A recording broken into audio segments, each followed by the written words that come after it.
Jai Gurudev, Jai Masters. There is a state of life in which there are no more problems. There's only joy, love, enthusiasm, passion, excitement. And that is the state that you were meant to live in. Everybody wants that. If you sit and contemplate every single thing you want, that you think you want, a house, a wife, a husband, a child, financial success, a car, a boat, travel, every single thing with no exception. The reason you think you want it is because you think it will bring you joy. You think it will bring you love. You think it will bring you enthusiasm and passion and excitement. That is probably the most important thing that a person needs to realize at some point. You don't want any of the things you say you want. If getting them would make you miserable, you would not say you wanted them. Even the most cherished that you think is so special, the most perfect person, this, that, everything, who you're looking. If God showed up, I always say in a burning bush, the bush starts talking to you, figure it's God or something, right? And he just sits there and says, you can have it. Point to her, point to him, point anyone. You can absolutely have it. And they'll adore you and stay loyal and always be there for you. And it will make you miserable. Every time you come home, your heart will drop, whatever you were enthused, you'll just get so depressed and so on. I know you don't imagine that, but it can happen. Anything can happen. And what that will make you realize is, oh, I asked for the wrong thing. I should have asked for love instead of asking for the person I thought would give me love. I mean, you know this. You deal with it every single day of your life. If you get into a relationship, or you used to, whatever, I like to take high school, it's perfect. You get into a relationship, and the whole thing is about bringing you joy, bringing you love, bringing you excitement. The moment it doesn't do that, you say, it's just not working for me anymore. What the heck does that mean? It means I thought that you were going to be the source of my love, the source of my joy, the source of my enthusiasm. Therefore, I'm hanging out with you. It's not working anymore. I don't feel the love. I don't feel the joy. I don't feel the excitement. Bye-bye. You've all done it, all right? You've all had it done to you. And so it's sort of like, why don't we wake up? It is not about renunciation. It is not about denial. It is not about putting God in front of everything else. It's not. It is about waking up and realizing the only reason I'm saying I want something is because I'm not okay. I'm not experiencing what I want to be experiencing. And what I'm doing is projecting that lacking onto people, places, different things. If I had that, then I would feel the way I want to feel. That's what you're saying when you say I want something, is I don't feel what I want to be feeling. That will make me feel what I want to be feeling.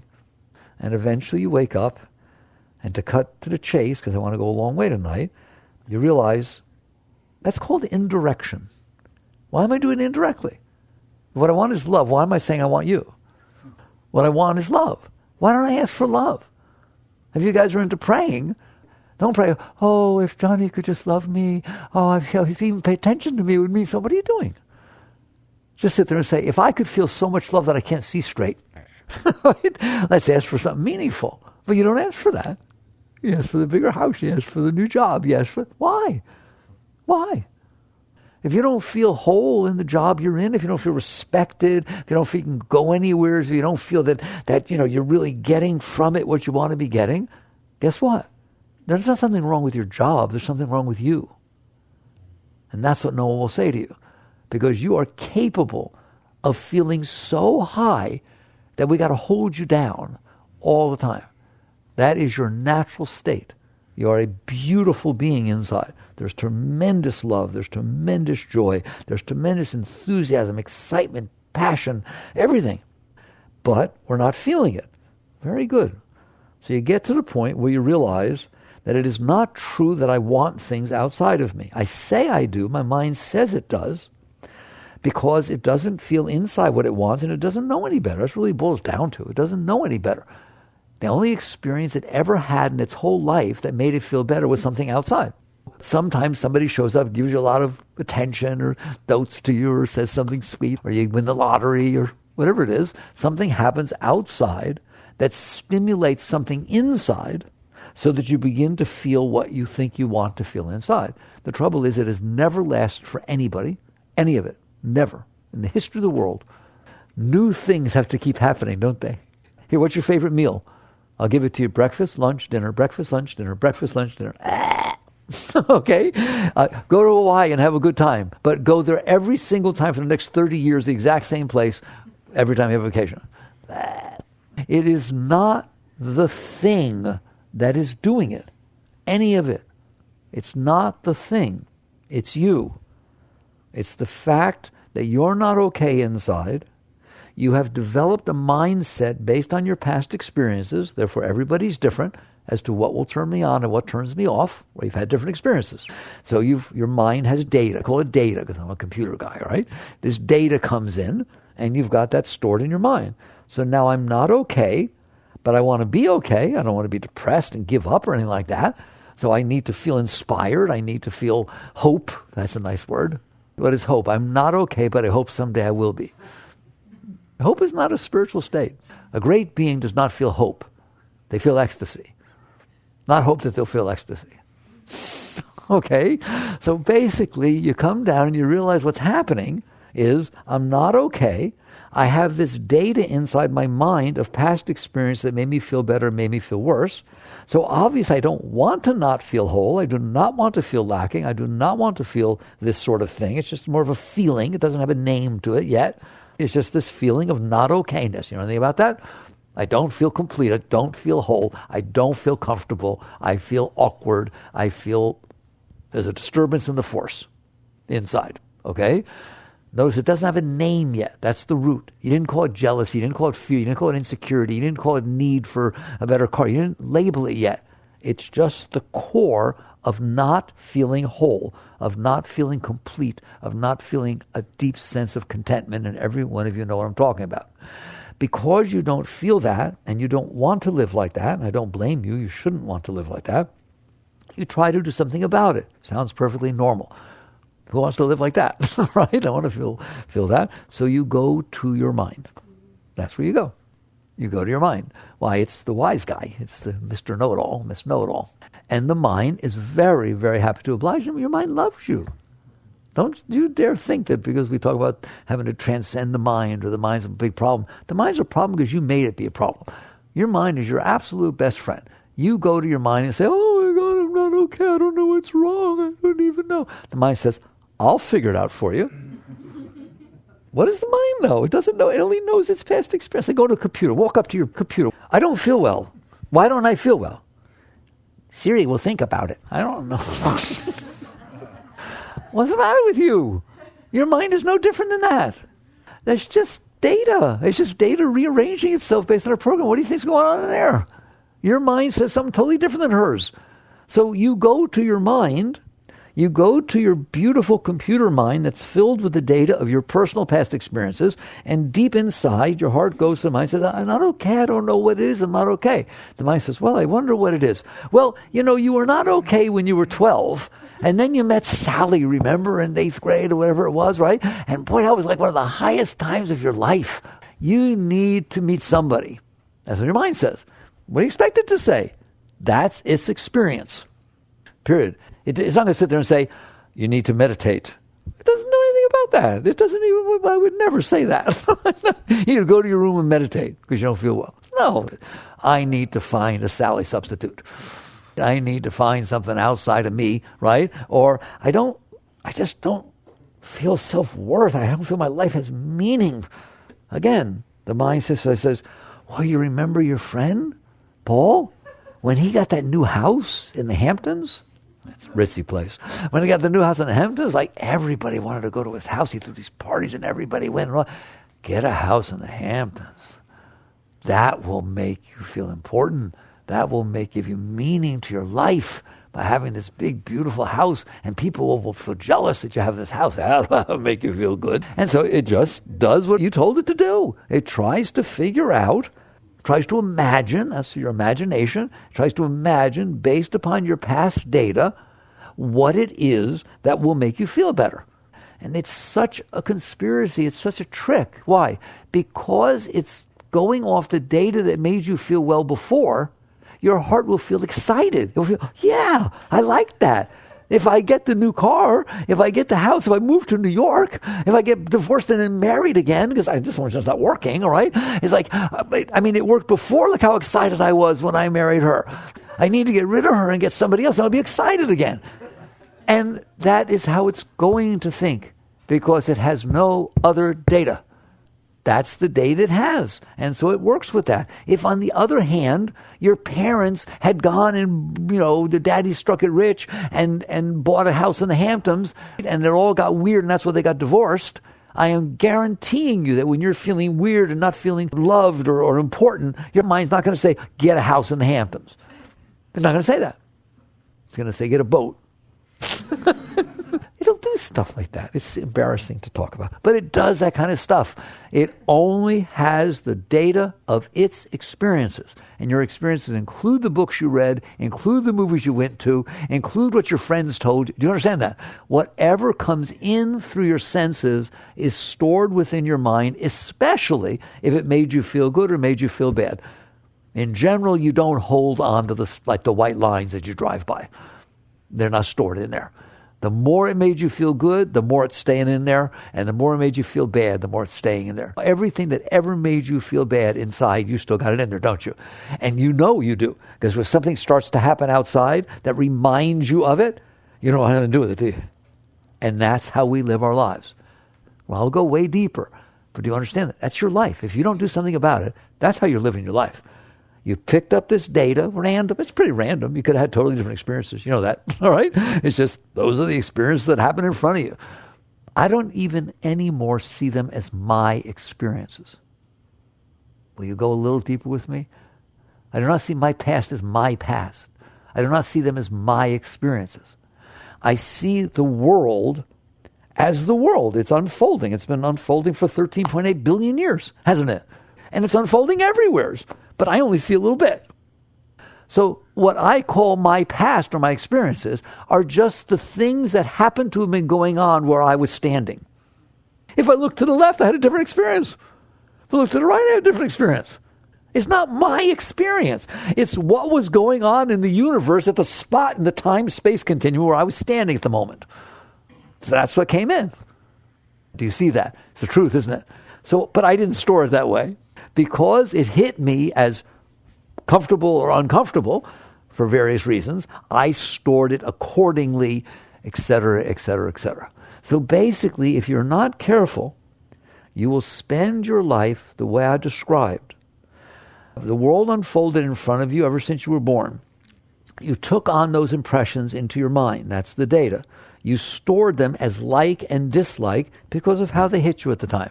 Things have different vibrations. I'm not denying that. I tell you that.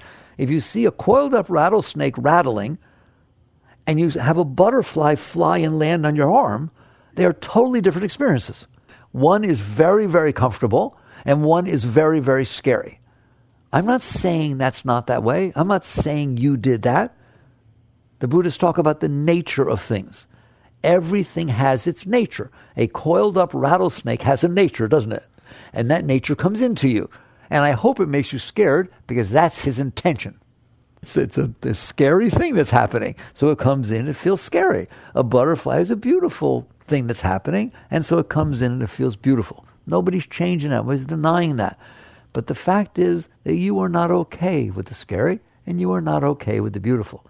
You're okay with the white lines. They go fly right by. Right? The trees, the clouds, most people, almost every one of them, you just go right by. I don't even see them. Cars drive by, everything, right? All kinds of stuff goes by. But if it hits you and makes you really comfortable or really uncomfortable inside, then it stays. And it stays because you held it. I've taught you that. I'm not going to do that tonight. It is not natural that stuff stays inside of you. They are not meant to get stuck in your mind and stay there. That is not the nature of things. That is not how creation was created.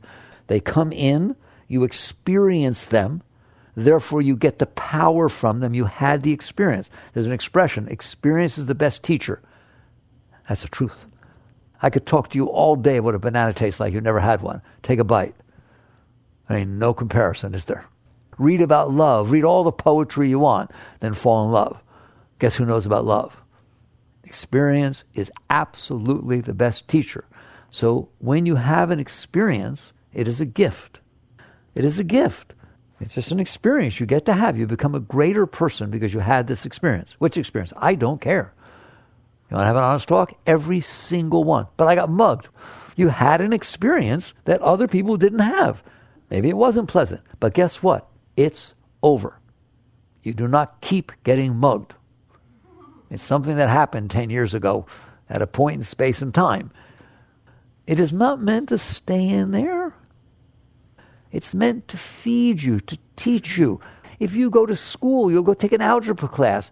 I didn't know algebra before I started. You didn't either. So you went there. Sometimes it was difficult. It was maybe good, bad, whatever. There's all kinds of experiences. But ultimately, you don't stay in the algebra class.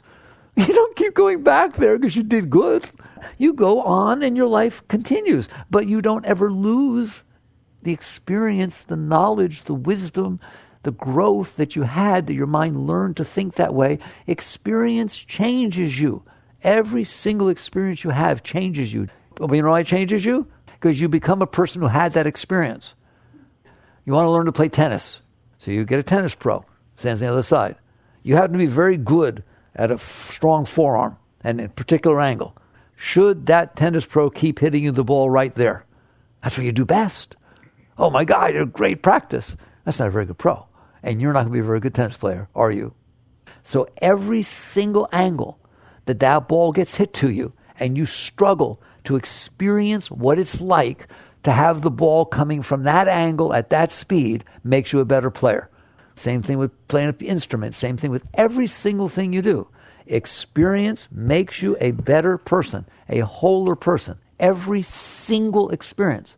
Good ones, bad ones, high ones, low ones, it doesn't matter, right? The fact is, I got to have that experience. I'm now a greater being than I was before. Every single thing that ever happened to you made you a greater person, made you a wholer person. It helped you evolve, okay? But that's not what happens. Why? Because you in there have will. You have power. You were given free will. And what you do is say, I don't want to have that experience. Don't you? I don't want to have had that experience. Can I just say that one sentence over again? Because it has to be the stupidest sentence that anybody ever said. I don't want to have had that experience. You just admitted you had it. Well, you can't unhave it. Can you? Has anybody figured out yet how to unhave an experience? You can't unhave it. It happened. So you got two choices. Either you grow from it, you learn from it, you imbibe it, you embrace it, you let it teach you, or you resist it. Well, I can't resist it. It already happened. Of course you can't resist that it already happened. It happened. But you can resist that it passes through you. Do you understand that? It's called denial, suppression, repression. You can sit there and say, the experience already happened, it's gone. But the impression that it made on my mind, I don't want to feel it. I don't want it to have gone. I'm not letting it all the way into me. I don't want it touching me. So you push it away. You got hands in there, don't you? And you push it away. When you do that, it stays. That's all. I don't make a big deal out of it. I'm guaranteeing you, if you push it away, what you've basically done is say, I don't want to experience you, so stay inside of me. So you push it away. And when you push it away, it will stay. It will become part of these impressions. We call it in yoga, we call them some scars. Part of this impression that stayed inside of you. And it's a negative impression. It's not a negative experience. It's an experience that wasn't comfortable. Seeing a rattlesnake is not a negative experience. It's an uncomfortable experience. If it's all rattled up, he's basically sitting there rattling, and you're getting scared. Okay, fine. You're now a knower of rattlesnakes. I'll walk with you. You know how to deal with them. You know not to be too scared, et cetera, et cetera, et cetera. But you don't. I don't want to have had that experience. I'll repeat that to you. I don't want to have had that experience. And so you push it away, and so it stays inside of you. All these things have stayed inside. And then the other one is something's positive. I don't like to talk about this one because you don't like to hear it. If something really beautiful happens, well, why does that stay inside? Because you don't want to let it go. You don't want to let it go. You want that same thing to keep happening again and again and again. In fact, I don't even want it to stop. You stay. Don't go. No, stay. Don't go to work today. Stay here. Stay here. I have too much love. Stay here. You understand that? So you cling to it. In Buddhists, we call it clinging. All right? You can't cling to the thing. She's already gone. It doesn't matter. I'm clinging to the experience. I'm clinging to the impression it made in my mind. So I now have two things inside of me. Well, really a whole bunch of them, but two types of things. Those things that I didn't like, so I kept inside of me because I pushed them away. And those things that I did like, way less, by the way, those things that I did like, and so I clung to them and I dream about them and hope to happen again. And every time I go out on a date or meet somebody, I hope they're a lot like George when I was 12 because I liked him so much. And I judge everything. Well, he didn't slurp like that when he ate. And don't you tell me you don't do that, right? And you start comparing every experience you're having against the ones that you liked, or every experience you're having against the ones you didn't like. And the next thing you know, I'm telling you, the way you will live your life is that way. You'll not be okay inside. I'm not okay in here. You will go to the mind that has this very specific data. Your likes and dislikes are totally different from hers, okay? And yours are different at different times, depending on what impressions happened recently. You have totally different feelings about it, all right? Do I need to teach you how strong that is? You just fell in love with somebody. I mean, oh my God, the man or girl of your dreams is the most beautiful thing. Oh my God, my soulmate, I just can't even imagine what's happening. So a friend of yours comes up to you and says, Paul? You talking about Paul? Did you hear what he did to the last two people he dated? I mean, he completely destroyed these people. How you feel now? Then he says, just kidding. I just wanted to see what you... How do you feel now? All I'm showing you is the data goes in and changes everything, doesn't it? If that mind changes, everything changes. So now what you have is this random data. This random data as you went through your life, got pulled in there, you stored it, positive, negative, and now the world's unfolding in front of you, and what you've done now is say, I'm not okay. You went to that very mind. Which one? The one that's full of all this junk that you stored in there. All this meaningless data. The events are over. But you stored them. And you go to that mind and say, what needs to happen for me to be okay? You do that, don't you? What needs to happen for me to be okay? And what better not happen that's going to make me worse? You definitely got those, don't you? And your mind, because your mind loves you, says, okay, I'll figure it out for you. I'll think about it day and night. Don't try to go to sleep because I'll be thinking about it, right? And it just day and night, I'm going to be thinking about what needs to happen to make me be okay, make you be okay, right? It doesn't use the word you. I wish your mind would. When you go to your mind next time, do me a favor, a personal favor. Don't say, what has to happen for me to be okay? Say, oh mind, figure out what needs to happen for me to be okay. You're not your mind. You're the one who went to the mind and told it to think like this. You're the one who notices your mind is still thinking about it, aren't you? You are the consciousness inside. And then when your mind talks, I did this once for a while. Don't do it, it's stupid. But I did it for a while when I was living alone. I told my mind, I was very strict with my mind in the early days, you are not to use the word I. I'm the I. I'm watching you think. Don't you say I. If you want to figure out what's going to make me feel better, you say it. I think you'll feel better if you do this. I don't think I'll feel better. Mine, you don't even know about feeling good or feeling bad. There's a distinction in there. You just went to a computer. The computer doesn't use the word I. That's ridiculous, right? You're the I. You're the end user. Well, you're in there, aren't you? And you went to your mind and said, figure it out. So your mind said, yes, sir, yes, ma'am, I'll work on it. And it comes up with this whole model. God, it makes me cry because this is really true, right? It comes up with this whole complicated model of what you like and what you don't like, what needs to happen for you to be okay, and what better not happen, you'll be worse. And it just comes up with it, and it's got that one, doesn't it? It's got that down. Then what does it do? It looks out into the world, scared. Scared of what? Scared that I won't get what I want, or scared that I'll get what I don't want? And are you scared that you won't get what you want? And are you scared that you'll get what you don't want? How much of the time are you scared? I'm not saying frighten you, crawl in a corner, but if you'll pay attention to your state of mind, it's pretty much all the time. You're pretty much looking out there trying to manipulate and control the world around you so that it will be the way you want and not be the way you don't want. And that's your life. And I'm telling you, that's the end of it. If you don't do something about it, I've just described your entire life. It will change as you get older and different things happen. The model will change slightly. Right now it's, I want this car and I want that and I want to meet somebody. And next, I don't want to go to a nursing home, It's unbelievable, but it's real. And if you don't do something about it, that's what you're going to do with every moment of your life. You're going to be looking out there with a sense of trepidation, a little bit of uncomfortableness, to make sure that it looks like it's going to unfold the way you want. And if it's not, you're going to do something about it, aren't you? You're going to say something to somebody, you're going to give them a flower, carrots and sticks, it doesn't matter, they're all the same. You're going to try and manipulate people, places, and things around you so that the probability increases that they will be the way you want and not be the way you don't want. It's not a lot of fun way to live your life. It didn't sound anything like the love and joy and enthusiasm and passion that I said was capable of going on. Well, if you're going to live like that, of course there's none of that. Every once in a while there is. If it looks like something's going the way I want, let's see how long that lasts. Why? Why doesn't it last? Because you have set these conditions and you've basically said, yeah, she's really great and she looks just right and we're so excited, but there could be something in there. Come on. There'll be something about her past or his past. There'll be something about this. There'll be something about that. It's just your mind. Your mind is destroying your life. And it's basically saying, here are the set of rules that I've made up, the way everything needs to be for me to be okay, as if you know because you're not okay. You'd be the last person to know how to be okay. You're not okay. It's so funny. And then it makes up all these things, and then it goes out there and struggles, fights, struggles, to try and make things be as close as possible.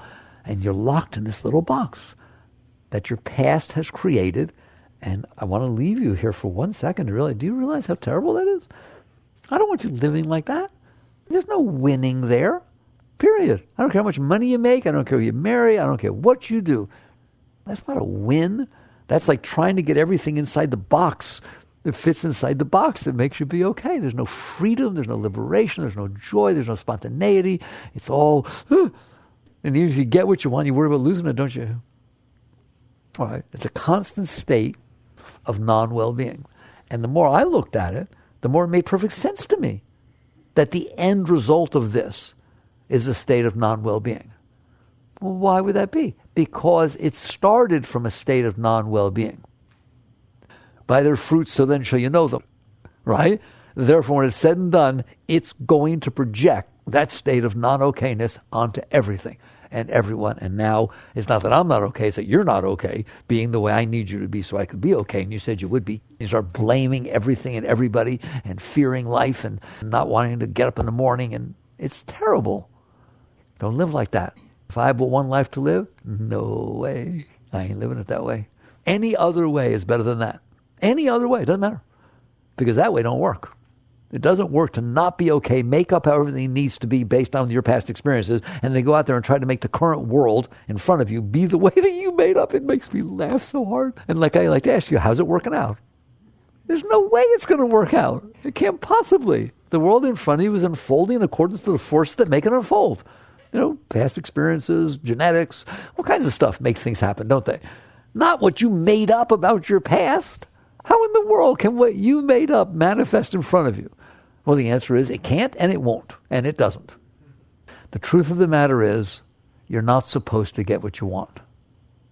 That's not the nature of the universe. The universe has its nature, just like a snake has its nature. Everything has its nature. The nature of the universe is that it unfolds in accordance to the laws of creation. Physics, chemistry, psychology, past experiences manifest to make the current moment, don't they? The current moment is the exact perfect reflection of every force that's causing it to be this way. The weather wasn't wrong that it rained before you came out here and it was hard to drive. It was right. The forces that cause the weather to be the way it is, if you go on a vacation to Hawaii and it rains every day, that's not wrong. It's not bad. It's not imperfect. It's not that you did something wrong and you're being punished. It's not your karma. I wouldn't even do that. It's meteorology. It's highs and low zones. There are reasons that it is doing that, and they have nothing to do with you.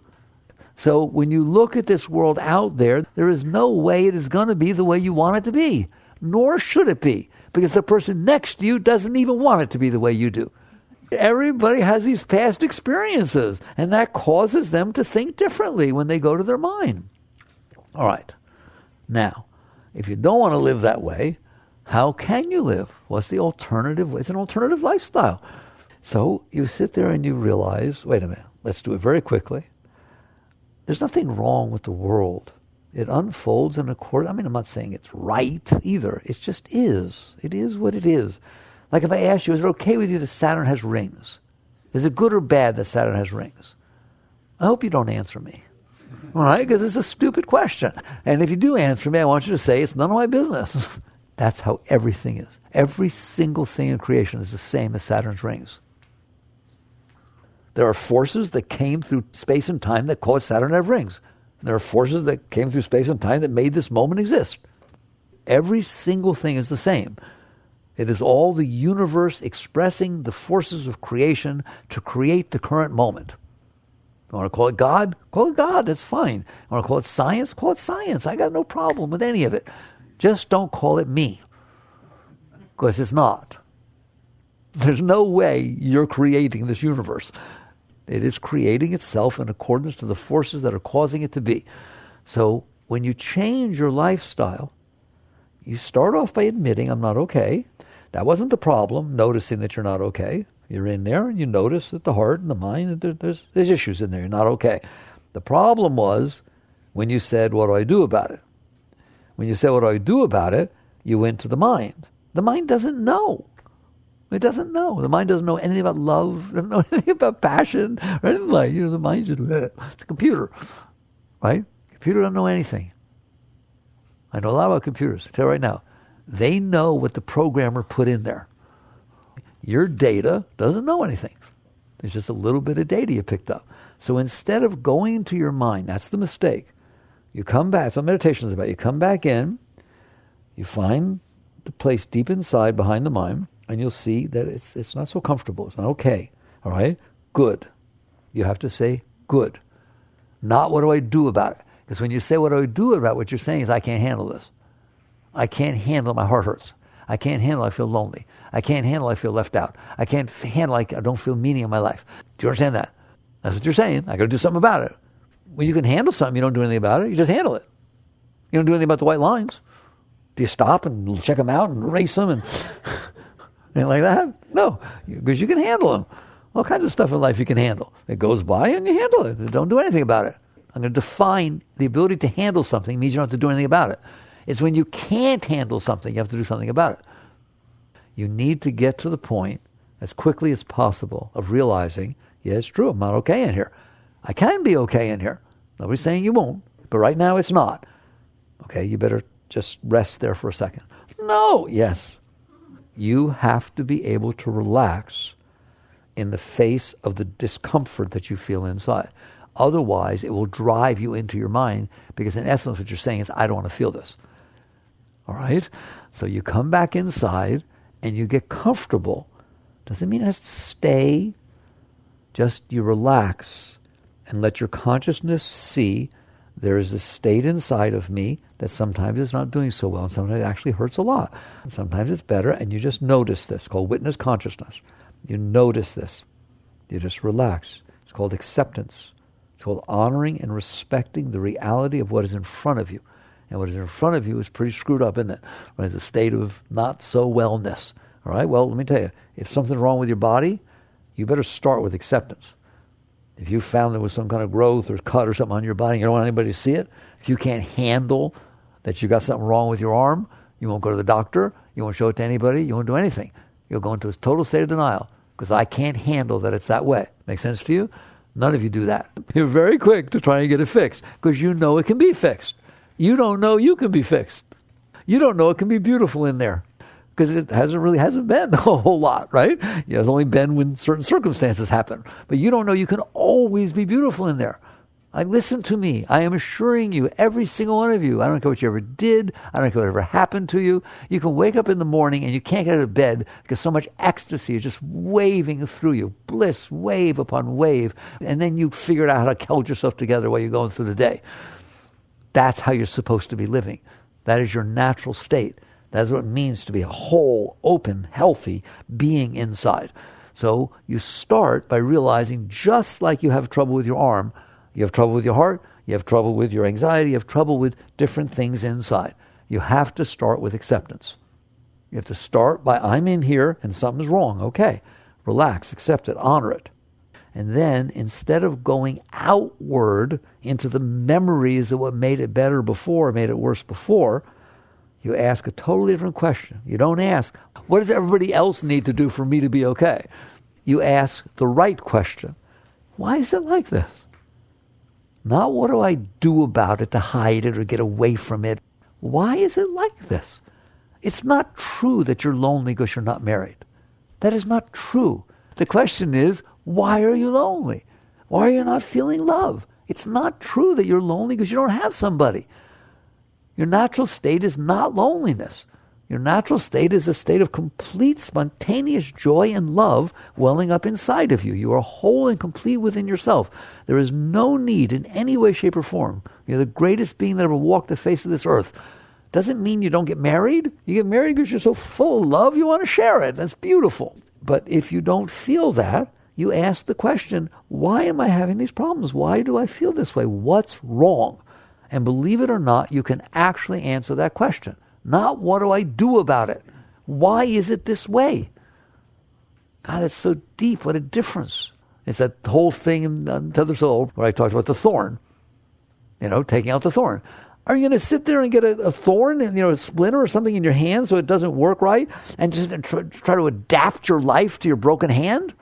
Or are you going to take the splinter out so you don't have a broken hand? This is exactly what I'm talking about right now. Yes, there's a problem in there. Fix it. Not compensate for it. And I'm telling you, our entire lives is compensating for what's wrong inside of us. That's all we're doing, is trying to find things that make us feel better and try to make things that don't feel worse. All right. Why do I not feel whole?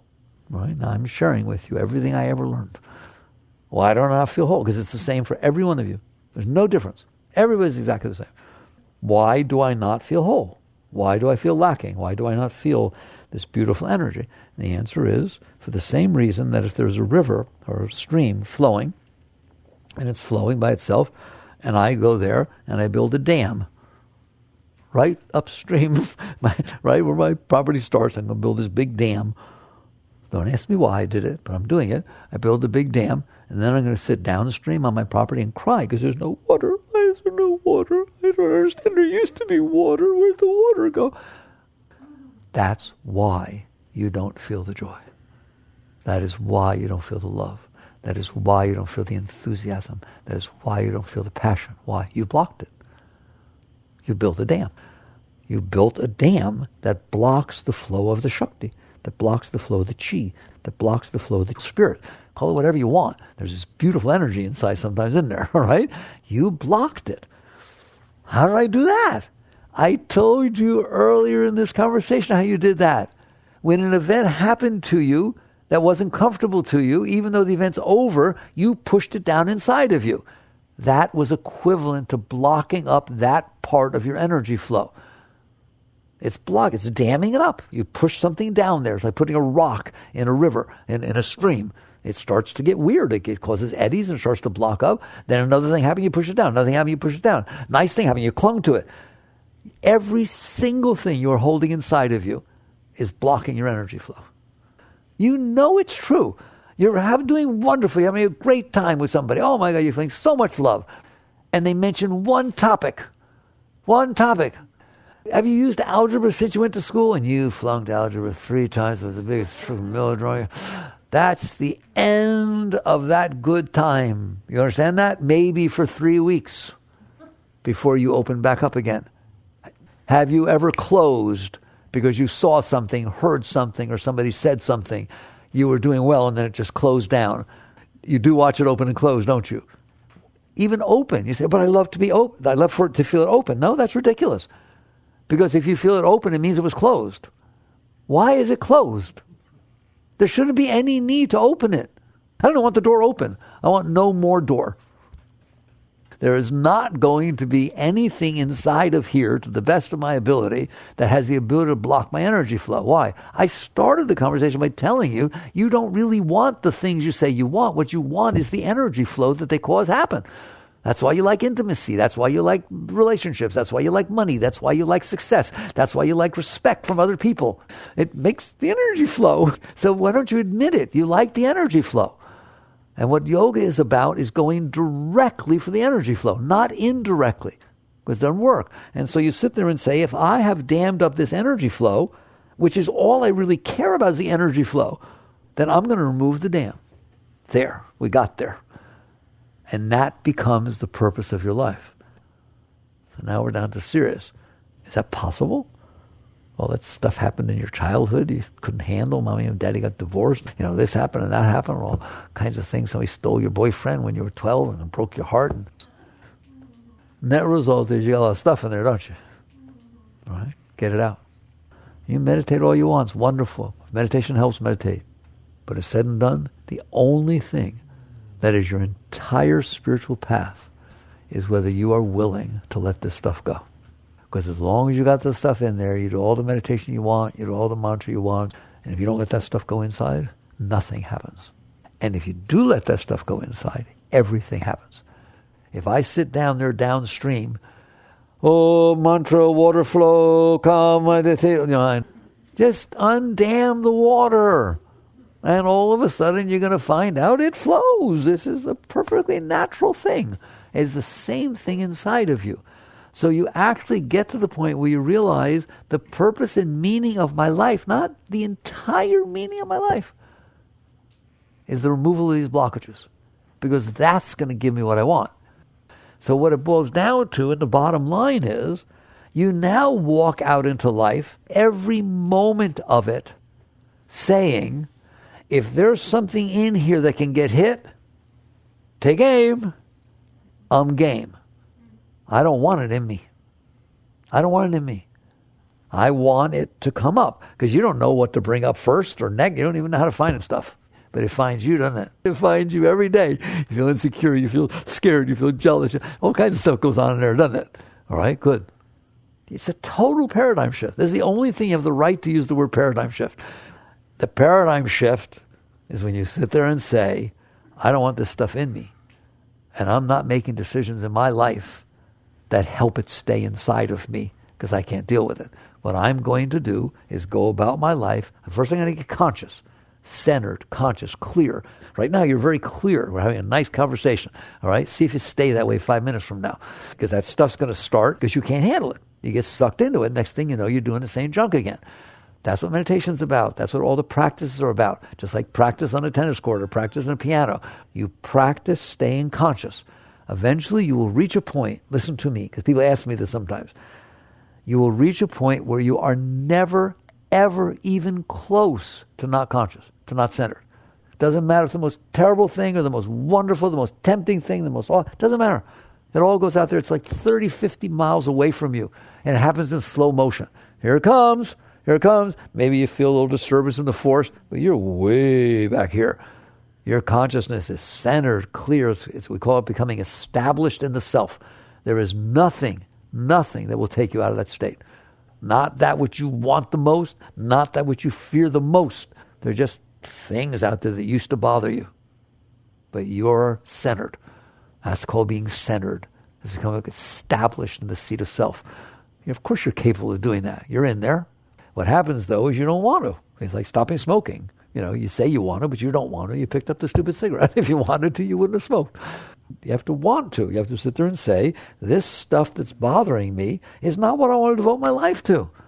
So you get centered, and then what happens is each day, each moment, all the time, stuff is going to happen. It's going to bring some stuff up periodically. And your attitude at all times is time to go to God. Time to grow. Good. My heart hurts. Good. If something can make my heart hurt, bring it on. I don't want to live in here afraid of my own heart. If something can disturb my mind, bring it on. I don't want to live here afraid of my own mind. It's bad enough to be afraid of somebody else. Don't be afraid of yourself. And you understand? You're scared to death of your own heart. It can cause some trouble in there, can't it? You're scared to death of your mind because it'll bother you, all right? Just learn to relax. You just relax. You say, okay, I see you're not done with this yet. We're going to let this go. You won't do it perfectly. That's okay. But your attitude is perfect. Your intent is perfect. Anything that happens from now on is just pointing out to me the work I have to do of letting go of these blockages that I stored inside myself. And every single moment of my life, whatever I need to do to the best of my ability, I'm letting go. And you still go to work, and you still are married, and you still take care of the kids, but This is what you're really doing. Every second of your life, there is nothing else going on.